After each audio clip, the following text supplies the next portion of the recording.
Have you ever walked into a room and felt the air shift? Not because you did anything, but because you simply were? Like your presence just hit some invisible tuning fork in the collective atmosphere, sending out a frequency that makes heads turn, spines straighten, and strangers' eyes linger a second too long. This isn't paranoia, it's physics.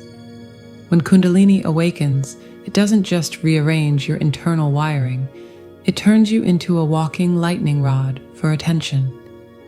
Not the loud look at me kind, the kind that makes people pause mid-sentence, as if they've just walked past a mirror and glimpsed a version of themselves they forgot existed. You're not trying to be seen. You're being recognized on a level that bypasses language, logic, even personal preference. Think of it like this. Most people move through the world broadcasting on AM radio, all static and predictable playlists. But you're suddenly transmitting in HD on a frequency most don't even know they can tune into. And the wild part? You don't control the signal. The more you surrender to this current, the less you armor yourself with performative spirituality or curated vibes, the more potent the pull becomes. Some will call it charisma. Others will call it weird energy. The sensitive ones will just stare, mute and unsettled, like cats watching rain fall for the first time. Because what they're really witnessing isn't you. It's the reflection of their own dormant potential, shimmering in your wake. So if you've been wondering why the stares feel different now, why strangers confide in you, why lovers orbit you like moths to some invisible flame, breathe. This isn't an invasion of privacy, it's an invitation. The world isn't staring at you, it's staring through you, toward the parts of itself it's not yet brave enough to reclaim. And that changes everything.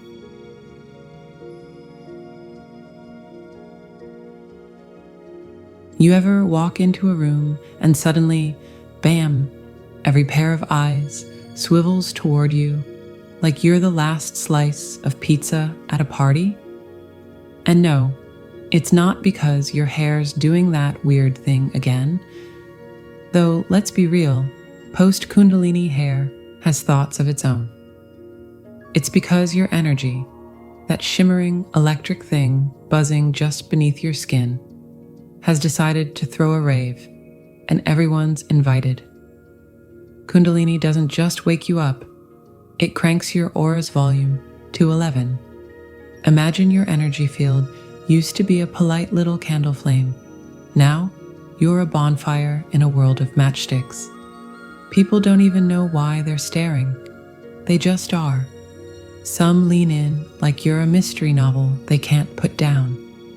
Others glare like you just kicked their favorite emotional sandcastle. Either way, you are now the human equivalent of a cosmic spotlight. But here's the wild part. You're not doing anything. You're just being. And being, post-awakening, is like wearing a neon sign that says, I see through time and also your soul. Okay, maybe not that dramatic, but close. Sensitives, empaths, even that grumpy barista who never smiles, they feel you. Your energy doesn't knock, it kicks the door down. Ever seen a cat zero in on something invisible? That's you now. Humans are animals too, wired to notice difference. And buddy, you're different. Your frequency's doing jazz improv, while the world's still humming Twinkle Twinkle. Some folks will be drawn, like moths, to your very weird, very bright flame.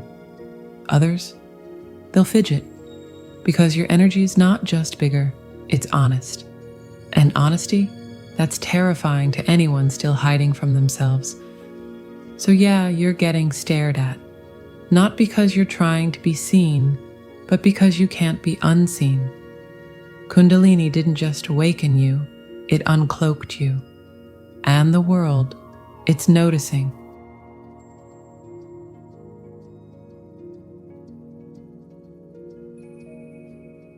Let's talk about the way you move through the world now, like gravity forgot to apply to you.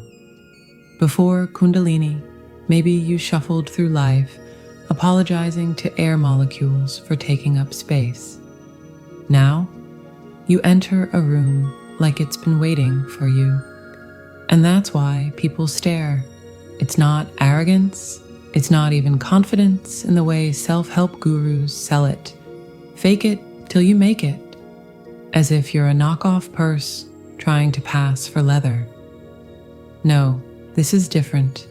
This is the quiet, unshakable knowing of a cat who's knocked over a vase and doesn't regret a thing. You're not trying to be seen. You're just not hiding anymore. Here's the secret. Kundalini burns through the "what will they think?" reflex like a lit match in a spiderweb. All those old fears. Am I too much? Not enough? Do I look stupid when I dance? Gone. Not managed, not controlled, incinerated. What's left is a spine made of titanium and a gaze that doesn't flinch. And people? They notice. Ever seen a lion at the zoo? Even behind bars, it knows it's a lion. That's you now, except the bars were never real. You're walking through the grocery store, humming off-key to the elevator music, and someone stops to watch. Not because you're doing anything special, but because you're being something rare. A human who isn't begging for permission to exist. And oh, the reactions. Some people lean in, hungry for whatever you've got. Others get pissy. Nothing unsettles a person like someone who's unimpressed by their disapproval. Ever seen a toddler stomp their foot when you won't play their game? That's the energy you're dealing with now. Why aren't you seeking my validation? Why don't you care what I think? Here's the kicker. You don't even realize you're doing it. You're just living. But living fully, freely, is a revolutionary act in a world that profits from your self-doubt. So yeah, they stare, because your presence just asked a question they're afraid to answer. What if I stopped pretending too?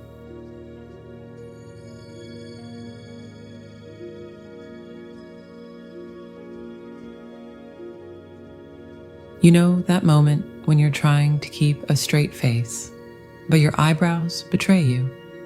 Multiply that by 1,000, sprinkle in some cosmic vulnerability, and voila. Welcome to post-Kundalini emotional transparency. Your feelings aren't just yours anymore. They're communal property, like a park bench or that one weird sock missing its pair. Before, you could fake a smile, swallow tears, play the "I'm fine" card like a poker champion. Now, your energy's got a no-filter policy. Joy rolls off you in waves, grief hangs in the air like mist, and that random irritation at slow walkers. Yeah, it's audible. Not in words, but in the way your aura does this twitchy thing, like a cat's tail flicking before it pounces. People feel you before you even open your mouth. Here's the kicker. You're not trying to broadcast. It's not some performative, "I'm so spiritually open." Nonsense.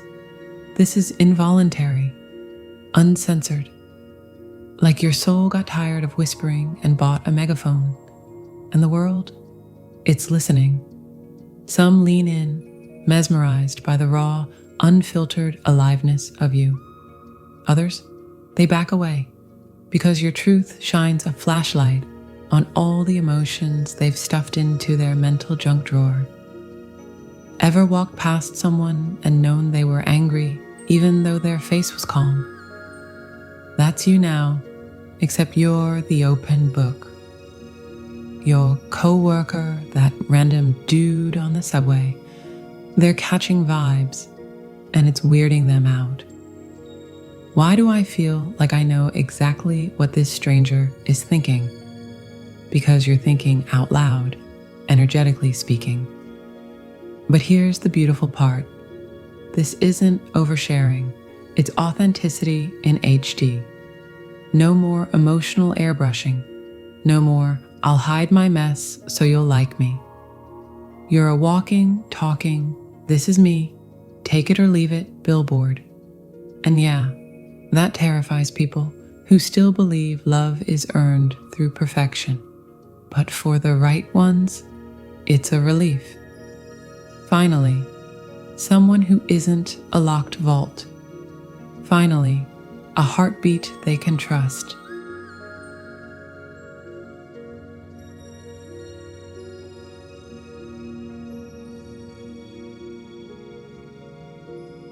Let's talk about the most inconvenient truth of spiritual awakening. You can't hide it. Not really. Not when your face has decided to moonlight as a neon sign broadcasting "something weird happened to me" in flashing letters. You walk into a room and suddenly people are squinting at you like you've got spinach in your teeth. Except instead of spinach, it's enlightenment. And no amount of casual whistling or pretending to check your phone makes it less obvious. Here's the thing. Kundalini doesn't just rearrange your insides, it redecorates your outsides too. Your eyes get brighter, not because you've discovered some fancy eye drops, but because the fire that lit up your nervous system decided to throw a few sparks into your irises for fun. Your skin? Oh, it's glowing, and not in the "I just had a spa day" way. More like the "I accidentally swallowed a lightning bolt" way. Even your posture changes, like your spine finally remembered it's supposed to hold you up, not just apologize for existing. And people notice. Oh, they notice. Some will tilt their heads like confused puppies. Did you change your hair? Get new makeup? You look different. They don't know how you're different. They just know you're not the same.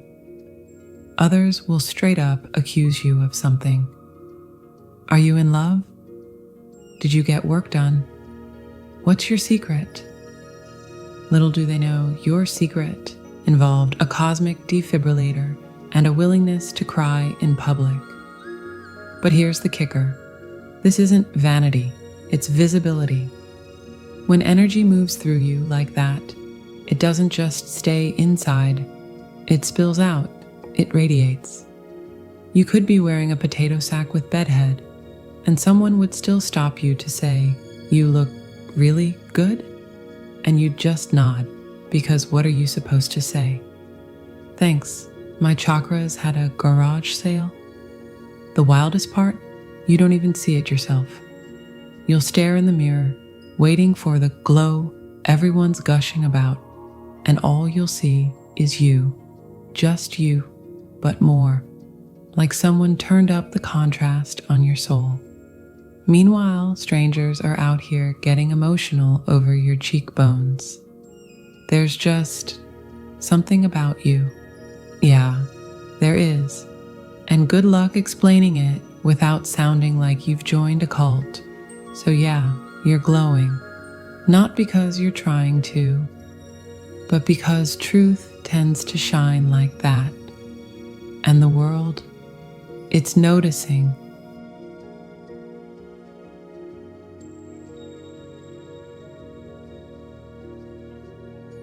Let's talk about the cosmic comedy of your life post-Kundalini. Suddenly, you're not just noticing the stairs. You're feeling them before they happen. Like some overeager psychic intern, your energy's out here handing out unsolicited performance reviews to strangers. Interesting aura, Karen. Have you considered not being so tense?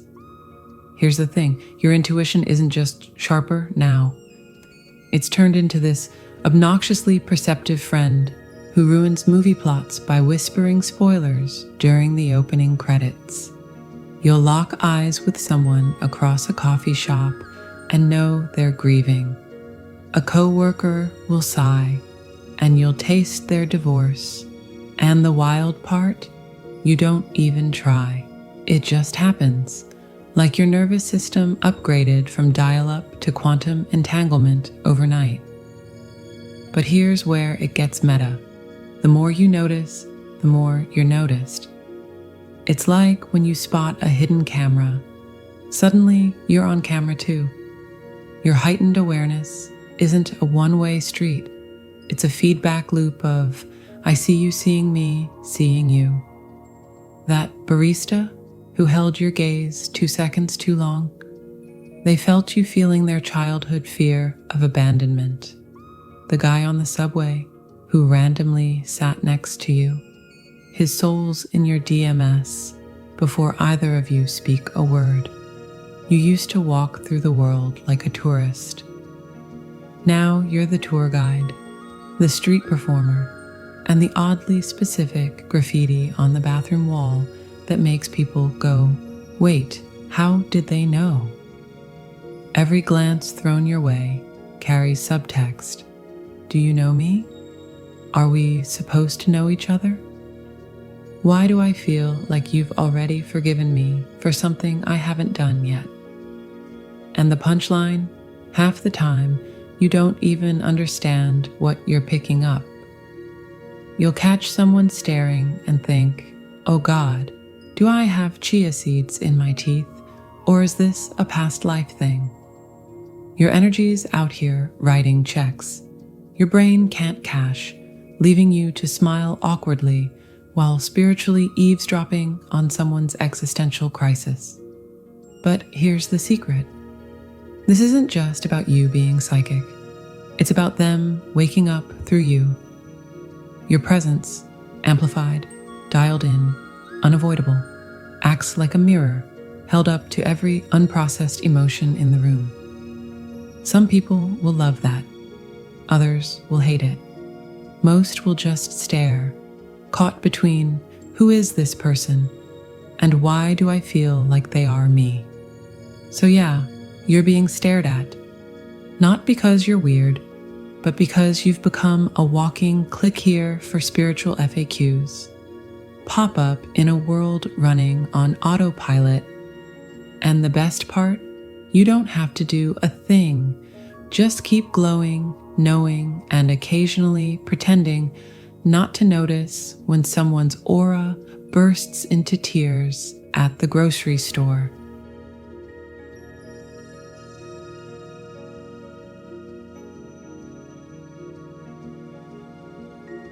So here you are, walking through life like a mobile Wi-Fi hotspot of divine curiosity, wondering why the world keeps rubbernecking at your soul's glow. But let's pull back the curtain one last time, because this isn't about them. It never was. Every stare, every lingering glance, every "do I know you?" whispered under someone's breath. They're not just noticing you. They're noticing the part of themselves you've accidentally dusted off and held up to the light. Ach, you're not being observed. You're being met. And that's the secret no spiritual textbook will spell out. An awakened presence doesn't demand attention. It returns people to themselves. Think of it like this. You've become one of those optical illusion paintings that shifts when you tilt your head. To the hurried stranger, you're a splash of color in their peripheral vision. To the lonely heart, you're a sudden, unplaceable warmth. To the seeker, you're a signpost they can't read, but know points somewhere true. And none of these versions are wrong, because you're no longer just a person. You're a prism, bending light into whatever wavelength the moment needs. Does it get awkward? Oh, absolutely. There's no etiquette for "sorry, my aura just downloaded your childhood trauma" small talk. But here's the magic no one warns you about. The more you relax into this, the less you try to manage how you're perceived, the more those stares soften into something like recognition. Not of your face, but of the feeling you carry, the one that whispers, "Remember?" without saying a word. So the next time you catch a stranger's gaze lingering a beat too long, don't panic. You're not being judged. You're being read, like a favorite line from a poem they'd forgotten, but their soul still knows by heart. This isn't your ego's moment. It's your essence's encore. Keep glowing. Keep unsettling. Keep being the quiet revolution the world didn't know it was waiting for. And when someone finally works up the courage to ask, "Why do I feel like you see me?" just smile and tell them the truth. Because I do, and so do you.